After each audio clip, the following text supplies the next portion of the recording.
여러분은 광야학교라는 말을 들어보셨습니까? 광야학교. 광야학교가 있겠습니까마는 우리의 인생이 광야와 같은 학습의 현장이라는 점에서 광야학교라는 용어를 종종 사용합니다. 그런데 이 학교는 우리 그리스도인에게는 필수 코스입니다. 선택사항이 아니에요. 예수 믿고 거듭나게 되면 이 광야학교는 반드시 거치게 됩니다. 물론 정도의 차이는 있어요. 하지만 예외 없이 누구나 이 광야학교를 거쳐가게 됩니다. 이 광야학교를 통해서 하나님은 우리를 하나님의 사람으로 빚어가시고 만들어 가셔요. 오늘 본문의 이스라엘 백성도 이 광야학교에 있었습니다. 이 광야학교를 통해서 그들은 선택된 하나님의 백성으로서 자라가는 것이죠. 오늘 본문에 기록된 사건은 장소적으로는 신광야에, 그리고 시기적으로는 애굽에서 나온 지 한 달 정도 좀 지났을 때입니다. 이 신광야는 이스라엘 백성들에게 새로운 클래스가 되었습니다. 1교시가 마라의 쓴물 사건이라면 2교시는 신광야의 배고픔의 문제입니다. 하지만 교과 과정은 결코 쉽지 않았어요. 2교시 수업에서 이스라엘 백성들은 낙제점을 받았습니다. 그들은 홍해와 마라의 기적을 경험했으면서도 오늘 이 신광야 배고픔에서 불평과 원망이 계속됩니다. 그들이 누구입니까? 애굽에서 430년 동안 종살이했던 사람들입니다. 설사 어쩌다 한 번씩 고깃가마에서 배부른 음식을 먹었다 할지라도 그들은 여전히 뭐의 신분이 노예에 불과합니다. 자유가 없어요. 억압과 착취의 대상인 것이죠.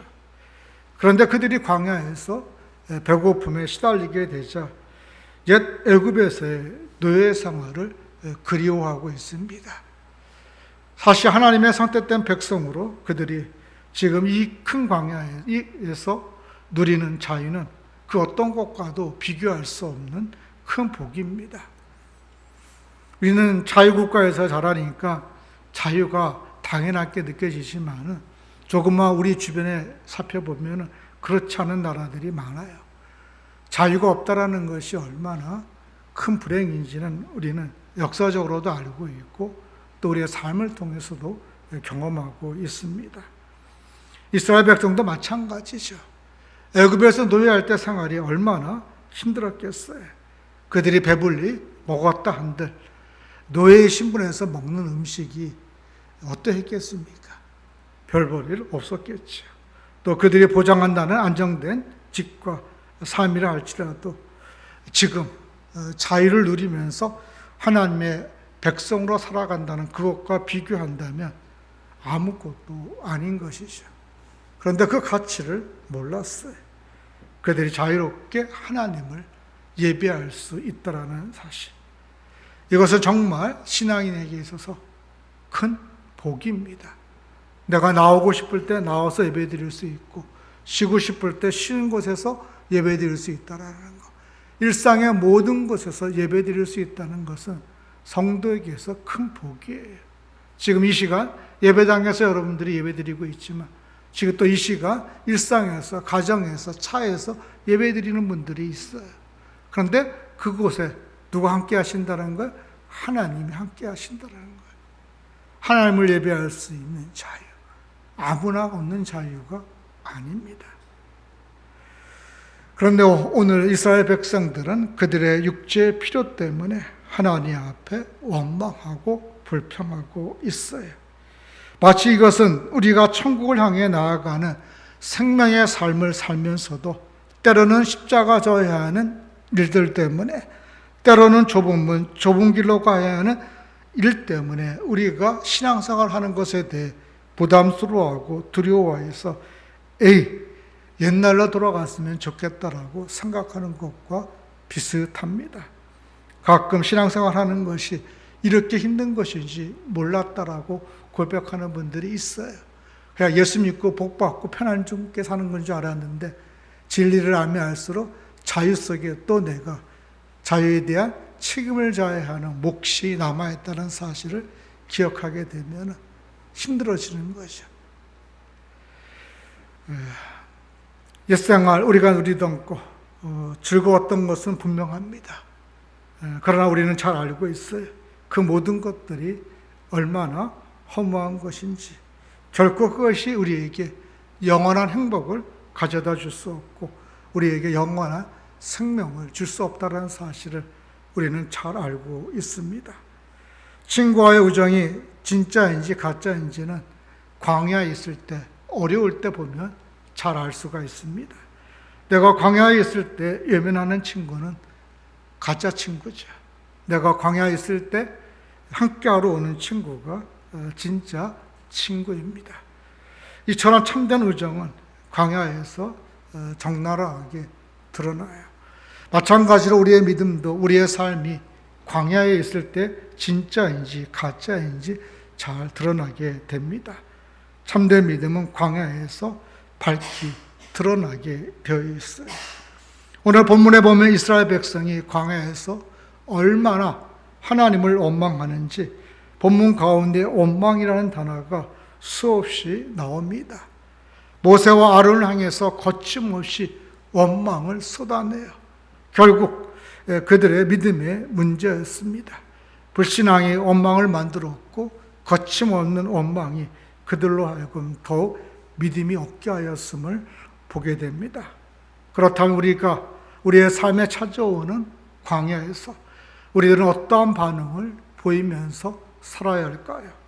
어려운 상황으로 인해 하나님을 원망하며 살아야 할까요? 아니면 고난 가운데에서도 여전히 내 삶을 붙들고 지키고 계시는 하나님을 믿으며 사시겠습니까? 오늘 본문을 통해서 우리가 함께 생각해 보고자 합니다. 그러면 그 광야에서 우리가 원망을 극복하려면 어떻게 해야 할까요? 첫째, 인도하시는 하나님을 기억해야 합니다. 광야에서 우리가 원망하지 않으려면 그곳까지 인도하신 하나님을 기억해야 돼요. 출애굽 한지 한 달이 지났을 때 이스라엘 백성들이 준비한 음식이 다 떨어졌어요. 이것은 그들이 한 달 동안 먹을 음식을 준비했다라는 것을 의미합니다. 그냥 광야길을 나선 거 아니에요. 광야는 아무것도 없는 곳입니다. 그러기에 그들은 최소한 한 달이 지나기 전에 약속의 땅에 도착할 것이라는 기대를 가지고 음식을 준비했던 것 같아요. 그런데 예상치 못한 일이 벌어졌습니다. 그들이 준비한 한 달치 식량이 다 떨어지도록 하나님께서 말씀하신 약속의 땅에 다다르지 못했다는 거예요. 사실 그 길은 지중해 바닷길로 따라가면 일주일이면 도착하는 땅입니다. 시나이 반도를 지나 요단강을 건너가게 되면 30일이면 충분히 도착할 수 있는 거리예요. 그러니까 인간적으로 생각하면 도저히 도착하지 않을 수 없는 땅이라는 거죠. 한 달이면 넉넉히 도착한다. 하나님이 말씀하신 약속의 땅에 도착할 수밖에 없는 거예요. 그런데 애굽을 떠난 지 한 달이 지나도록 가나안에 도착하기는커녕 절반도 가지 못한 상황에 빠졌다라는 것입니다. 그런데 그 이유가 무엇이냐면 우선 가장 빠른 길이 지중해 바닷길로 가지 않았던 이유는 출애굽기 13장 10절에 기록되어 있듯이 그곳에는 블레셋 사람들이 살고 있었어요. 그래서 그들과 만일 부딪히게 되면 이스라엘 백성들이 겁먹고 도망갈까 봐 하나님께서 염려해서 어떻게 한다? 그 일주일 걸리는 길은 피하게 하셨습니다.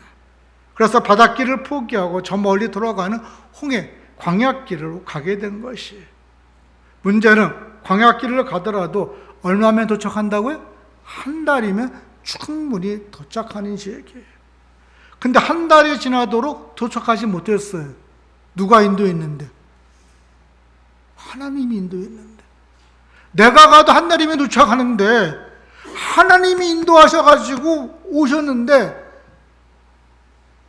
아직 반도 못 왔단 말이에요, 여러분. 이럴 때 있죠, 여러분. 뭐 내가 오고 싶은 거 아닌데 하나님이 가라고 해서 갔는데 난 성공할 줄 알았는데 내가 기대했던 것들이 없더라는 거예요. 이스라엘 백성들이 지금 화납니까? 화 안 납니까? 하나님이 끼지 않고 나 혼자 갔어도 일주일이면 갔고 싸우면서 겁있는 애들은 빼고 돌아서 온다 하더라도 한 달이면 충분히 이미 도착할 수 있는 지역인데 왜 하나님께서 구름 기둥과 불 기둥을 보여주시면서 그것이 움직이면 가고 쓰면 쓰라고 해가지고 그 말대로 했는데 그 결과는 뭐다? 아직도 몰랐어. 화납니까? 안 납니까? 우리 교회 성도들은 믿음이 좋아가지고 신앙이 좋아서 화가 안 나시나 봐. 그러려니 하고 화날 일 아니에요. 화날 일. 이스라엘 백성들의 계획은 한 달 안에 가나안 땅에 도착하는 것이었습니다. 그래서 음식도 얼마? 한 달 정도면 충분해요. 하지만 하나님의 계획은 그 기한이 정해져 있지 않았어요. 출애굽 읽어보시죠. 정해주지 않으셨습니다. 하나님, 그냥 내가 인도한다. 구름 기둥과 불 기둥으로 그렇게 날 따라오라고 얘기했지 내가 한 달 내에 너희들을 어디로 데리고 갔다? 가나안 땅에 데리고 들어가겠다라고 말한 적이 없어요, 여러분. 하나님은 기가 막히신 분이에요. 한 달치 식량밖에 준비하지 않았다는 사실을 하나님께서 모르실 리 없지만 그대로 두셨어요. 그리고 그 이유가 본문 4절에 나옵니다. 우리 함께 본문 4절 읽겠습니다. 시작.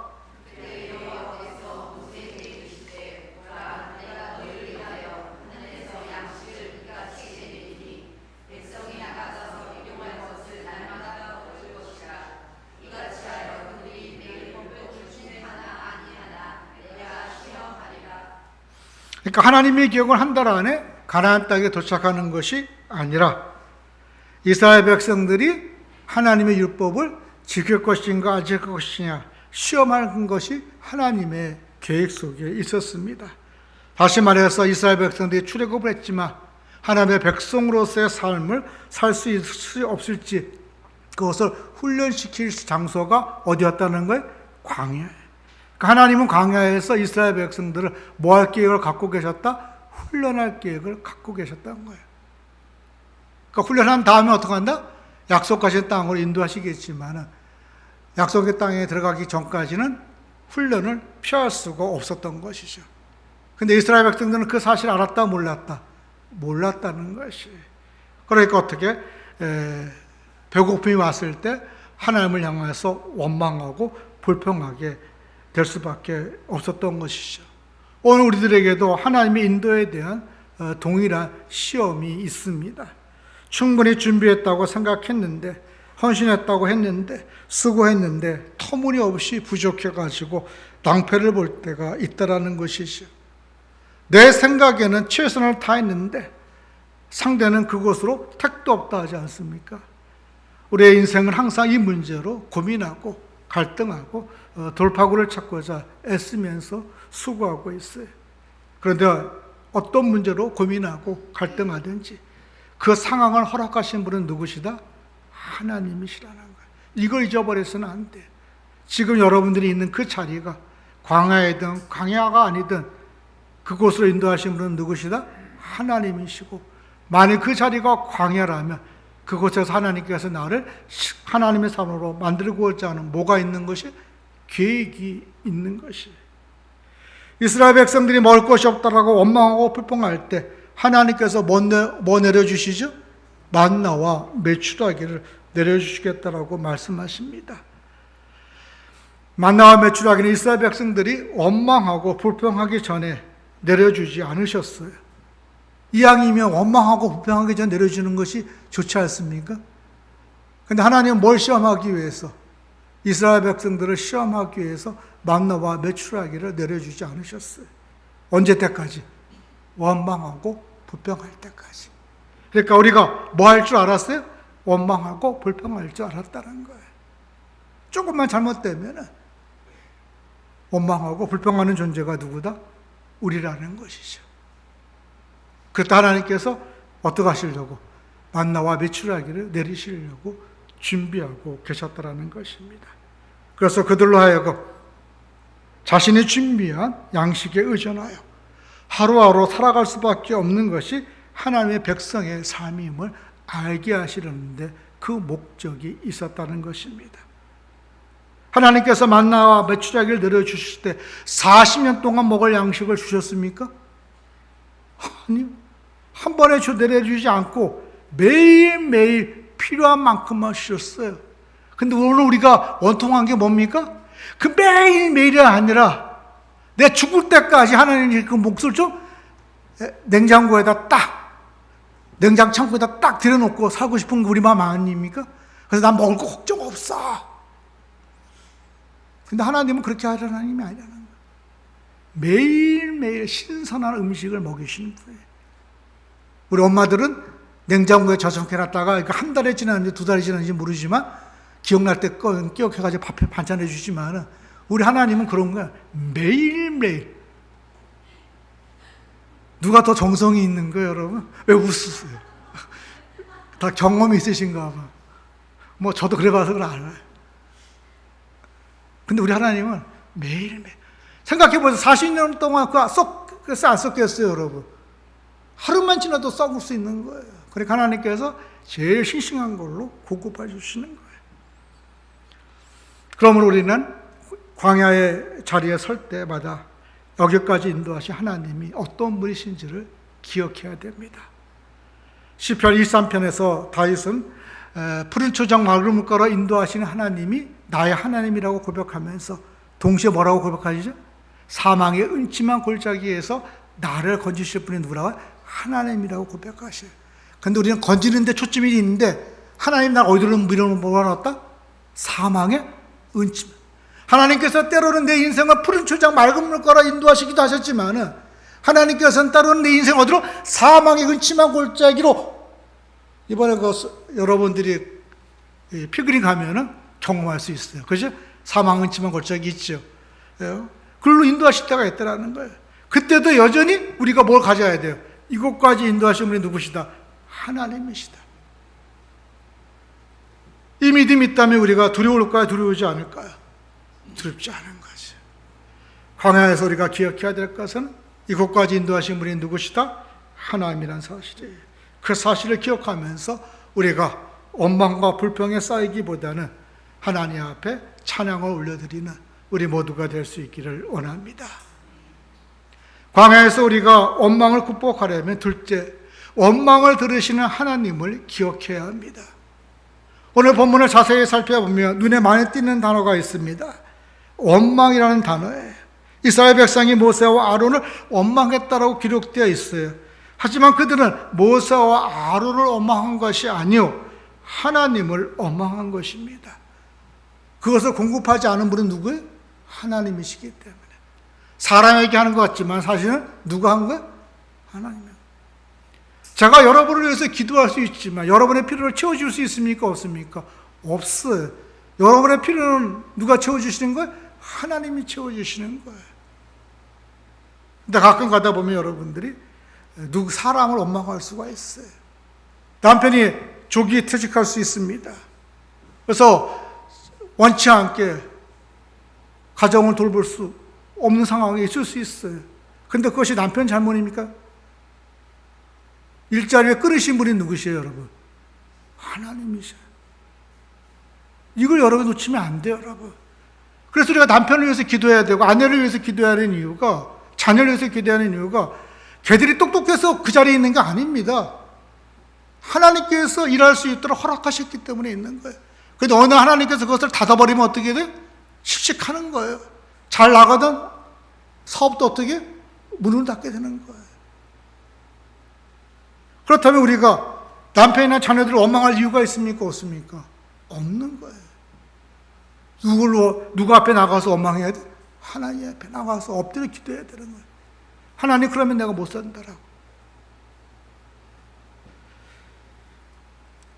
근데 이스라엘 백성들은 누구를 원망했습니까? 모세와 아론을 원망했죠. 그러나 그 결과는 누구를 원망하는 것이다? 하나님. 그래서 우리가 원망할 때 조심해야 됩니다. 사람에게 하는 것 같지만 사실은 그것이 하나님과 관계될 수 있다는 거예요. 본문 출애굽기 16장 7절 9절을 함께 보겠습니다. 7절로 9절 말씀 함께 읽겠습니다. 시작.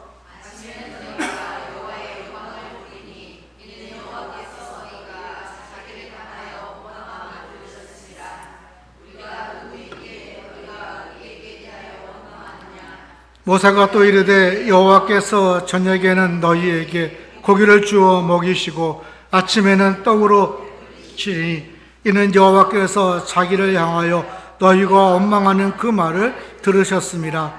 우리가 누구냐? 너희의 원망은 우리를 향하여 함이 아니요 여호와를 향하여 함이로다. 모세가 또 아론에게 이르되 이스라엘 자손의 온 회중이 말하기를 예수께 가까이 나아오라. 여호와께서 너희의 원망을 들으셨습니다 하라 하고, 그리고 10장 12절에서 뭐라고 얘기합니까? 내가 이스라엘 자손의 원망을 들었노라. 그들에게 말하여 이르기를 너희가 해질녘에는 고기를 먹고 아침에는 떡을 배부리리니 내가 여호와 너희 하나님인 줄을 알리라 하시라고 말씀하십니다. 하나님께서 원망하는 것을 들으셨어요. 기도하는 것, 찬양하는 것도 들으시지만 원망하는 것도 들으십니다. 마음 속으로 불평한 것도 들으시는 분이 여러분의 하나님이심을 믿으시기 바랍니다. 이스라엘 백성이 원망하는 것은 습관이 되어 있습니다. 저는 이스라엘 백성만의 문제는 아니라고 생각합니다. 우리 모든 인간은 원망이 습관화되어 있어요. 항상 호시탐탐 우리의 죄성은 누군가를 원망하고 불평하는 습관이 있어요. 그런 면에서 우리가 원망이라는 존재에 대해서 조심할 필요가 있습니다. 피해의식 속에 살고 있을 때가 많은 것이죠. 그래서 피해의식에 빠져나오지 못합니다. 조금만 어려워도 과거의 상처에 사로잡히거나 피해 망상증에 빠지기도 합니다. 그렇다고 해서 삶이 좋아진다고, 상황이 변한다고 해서 원망과 불평이 사라지는 것은 아니에요. 제가 보니까 그렇더라고요. 성도들 힘들어서 그 삶이 해결됐는데도 불구하고 그냥 원망과 불평은 그냥 나오더라고요. 그러니까 이분이 상황이 어려워서 힘들어서 원망했던 것이 아니라 그냥 그 죄성에 눌려 있는 거예요. 그러다 보니까 원망이 나오는 거예요. 그래서 이것이 사라지려면은 어떻게 해야 될까요? 하나님과의 관계가 회복되어야 합니다. 원망은 하나님과 관계가 회복되지 않고서는 절대 해결될 수가 없어요. 여러분이 아무리 약을 먹고 해도 도움이 안 됩니다. 이 원망은 하나님과의 관계 문제이기 때문에 그 상황을 허락하신 분이 누구시에요, 여러분? 하나님이시잖아요. 그죠? 막을 수 있는 분도 하나님이시잖아요. 그렇기 때문에 하나님과 관계가 회복되지 않으면 우리는 언제 어느 곳에 있든지 늘 원망이 입에 붙어 다닐 수밖에 없습니다. 오늘 본문 출애굽기 16장 9절에 보면 모세는 아론에게 이렇게 얘기합니다. 이스라엘 자손의 온 회중에게 말하기를 여호와께 가까이 나오라. 여호와께서 너희의 원망함을 들으셨느니라 하라고 말해요. 하나님께서 이스라엘 백성들에게 뭐라고 얘기하셔? 가까이 나오라고 말씀하고 있습니다. 하나님께서는 이스라엘 백성과의 관계가 회복되기를 원하셨던 것이, 그러니까 이스라엘 백성이 원망하게 된 것은 누구와의 관계가 멀어졌다는 겁니까? 하나님과의 관계가 멀어졌다는 것입니다. 하나님의 관계가 멀어졌기 때문에 그들은 삶의 처지와 형편이 어떤가 간에 그곳에서 원망할 수밖에 없었다는 것입니다. 현실의 어려움으로 인해서 하나님을 원망하는 것처럼 보이지만, 배고파서 원망하는 거 보이지만 궁극적으로는 누구와의 관계가 끊어졌기 때문에 하나님과의 관계가 끊어졌기 때문에 그렇습니다. 그래서 이스라엘 백성들은 하나님을 원망했어요. 현실 문제로 인해 마음이 다급해지면 우리는 하나님보다도 현실에 더 어떡합니까? 빠질 때가 많아요. 하나님은 보이지 않는 것이죠. 하나님이 보이지 않는 것이 어떻게? 광야입니다. 숨 막히는 곳입니다. 그럴 때 뭐가 나올 수밖에 없어요? 원망과 불평이 나올 수밖에 없는 것입니다. 그런 면에서 우리가 원망과 불평이 나올 때 하나님과의 관계를 회복하기 위해서 우리가 하나님 앞에 나아가야 됩니다. 오늘 하나님 앞에 나오는 이스라엘 백성들을 향하여 하나님께서 하나님의 영광을 보여주셔요. 출애굽기 16장 10절입니다. 함께 읽겠습니다. 16장 10절 시작. 아론이 이스라엘 자손의 온 회중에게 말하며 그들이 광야를 보니 여호와의 영광이 구름 속에 나타나더라. 그죠? 하나님께서 나타나셔서 광야지만 내가 너희와 함께하고 있다는 사실을 확인시켜 줍니다. 염려하지 말라라는 것이죠. 내가 너를 책임지신다는 거예요. 사랑하는 여러분, 오늘 여러분들이 원망이 나올 때마다 하나님과 나와의 관계가 어떤 관계에 있는지 여러분 스스로를 돌아볼 수 있기를 원합니다. 그래야지만 우리가 원망에서 벗어날 수가 있어요. 특별히 직장생활 하다 보면 원망이 많이 나옵니다. 원치 않는 일들을 강요받게 되기 때문에, 또 사업하다가도 원치 않는 손님으로 해서 힘들 수 있어요. 그런데 우리가 하나님과 관계가 잘 되어 있다면 그 모든 것들을 어떻게 웃으며 넘길 수가 있습니다. 그런데 내가 안 되어 있으면 어떻게 합니까? 분노할 수밖에 없는 것이에요. 그런 면에 있어서 오늘 우리가 하나님 앞에서 우리 자신들을 돌아볼 수 있기를 원합니다. 구원받았습니다, 은혜 받습니다라는 말은 좋은 말이지만 이것이 우리가 습관이 되어 있으면 안 돼요. 내가 정말 하나님을 원망하지 않고 살고 있는지 그것을 볼 수가 있어야 됩니다. 오늘 내가 서 있는 그곳이 하나님께서 허락하신 거라면 우리가 그곳에서 감사할 수밖에 없는 것이죠. 그죠? 왜? 그곳에서 하나님이 보여주실 뭐가 기대할 수 있어요, 여러분? 만나와 매출하기를. 그죠? 그것이 광야라면, 그것이 하나님이 인도하신 곳이라면, 이스라엘 백성들이 하나님께서 만나와 매출하기를 보여주셨던 것처럼 하나님께서 뭔가를 보여주시려고 그곳을 인도하신 거 아니에요. 근데 왜 거기가 불평이 나와요, 여러분? 감사가 나오는 거죠. 감사는 환경에서 나오는 것이 아닙니다. 감사는 환경에 대한 반응이 아니라 감사는 하나님에 대한 태도예요. 어떠한 상황 속에서도 나를 인도하시는 하나님을 향한 신뢰, 그것이 있다면 우리가 어떡해요? 감사할 수 있는 거죠. 이 광야를 지나면, 이 광야에서 하나님께서 내릴 만나와 매출하기가 있다는 사실을 믿으면 흔들릴까요? 흔들리지 않을까요? 흔들리지 않고 감사할 수가 있는 거예요.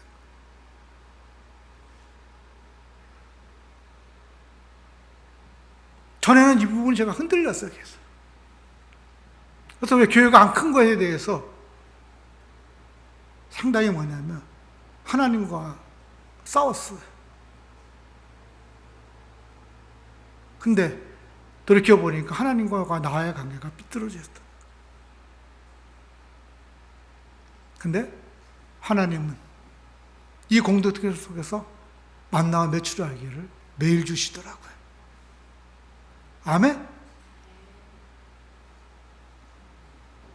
40년권 없어. 매일, 그래서 저는 매일 감사해요. 저는 여러분들이 이것을 느꼈으면 좋겠어요. 여러분의 삶의 자리가 어떠한 자리든 그곳까지 인도하신 하나님이 내게 주실 만나와 매출하기가 있다는 사실을 기억하시기 바랍니다. 40년짜리는 아니에요. 하루치. 그럼에도 불구하고 그것 때문에 우리가 감사할 수 있다면 주님 오실 그날에 부끄럽지 않는 일꾼으로 서게 될 것입니다. 광야에서 우리가 원망을 극복하려면 셋째, 필요를 채우시는 하나님을 기억해야 합니다. 하나님께서 원망하는 이스라엘 백성들에게 이렇게 응답하셨습니다. 본문 4절입니다. 함께 읽겠습니다. 시작. 그때 여호와께서 모세에게 이르시되 보라, 내가 너희를 위하여 하늘에서 양식을 비같이 내리리니 백성이 나가서 일용할 것을 날마다 거둘 것이라. 이같이 하여 그들이 내 율법을 준행하나 아니하나 내가 시험하리라. 하나님께서 참으로 좋으신 분임을 새삼 느껴지지 않습니까? 400년 동안이나 노예 생활하던 이스라엘 백성들을 해방시켜 주시고 홍해를 열어주시고 그 땅을 마르게 하셔 건너게 하신 후에 마라의 쓴물을 단물로 바꿔주시고 엘림에서 안식을 늦게 했던 이스라엘 백성들, 그래서 그들의 입속에서 하나님을 찬양하는 것들이 나왔음에도 불구하고 그들이 그 경험을 뒤로한 채 지금 뭐하고 있어요? 만나와 매출하기 때문에 불평하고 있어요. 그렇다면 하나님께서 이쯤 되면 본때를 보내줘도 될 거 아닙니까? 야, 내가 너희들한테 베푼 게 얼만데, 해준 게 얼만데 아직도 나를 못 믿고 지금 또 불평하냐라고 얼마든지 하나님께서 야단칠 수 있음에도 불구하고 하나님께서 아무 말도 안 하셔요, 여러분. 여기서 제가 느끼는 건 뭐냐면 우리의 본능의 연약함을 하나님께서 나무라지 않으신다는 겁니다. 우리가 너무 본능에 대해서 부정적으로 생각하는 경우가 있는데, 물론 그럴 때도 있겠지만은 기본적으로 하나님께서 우리가 힘들 때 힘들다라고 얘기하고 아플 때 아프다라고 얘기하는 거에 대해서 너 믿음 없다 이렇게 얘기하시는 분이 아니라는 거예요. 그런 면에서 우리가 배고플 때는 어떻게 해? 배고파라고 얘기해야 돼요. 나 저거 없어서 힘들어라고 얘기해야 돼요. 그래서 하나님이 얼마나 세밀한 분이신가를 알 필요가 있다라는 것이죠. 오늘 이스라엘 백성들이 배고팠습니다. 그래서 하나님 앞에 원망했어요. 근데 하나님은 거기에 대해서 오케이, 이해한다는 거예요.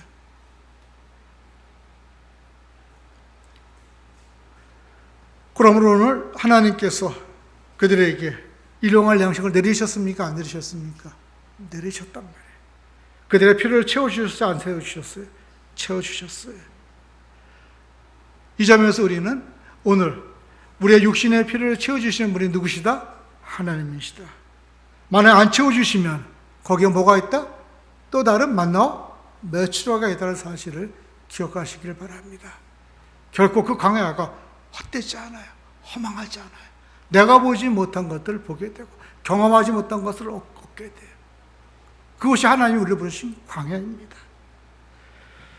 하지만 이 양식이 하늘에서 우연히 내린 것만은 아니라는 거죠.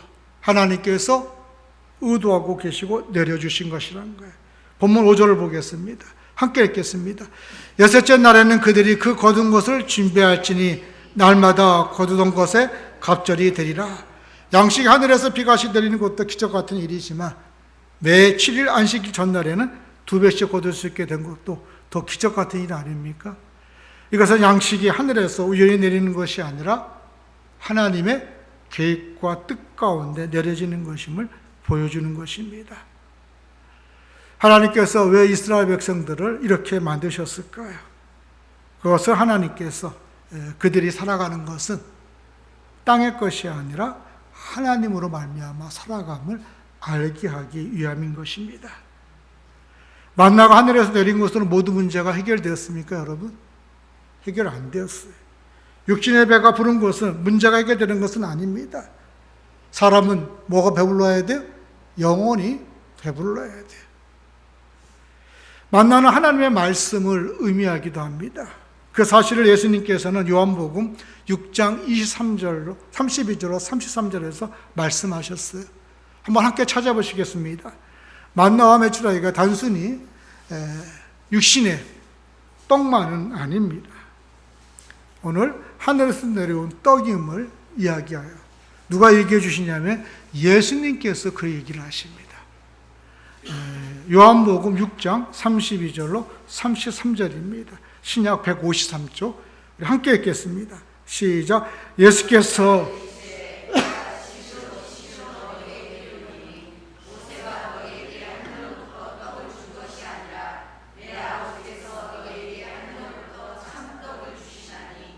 하나님의 떡은 하늘에서 내려 세상에 생명을 주는 것이니라.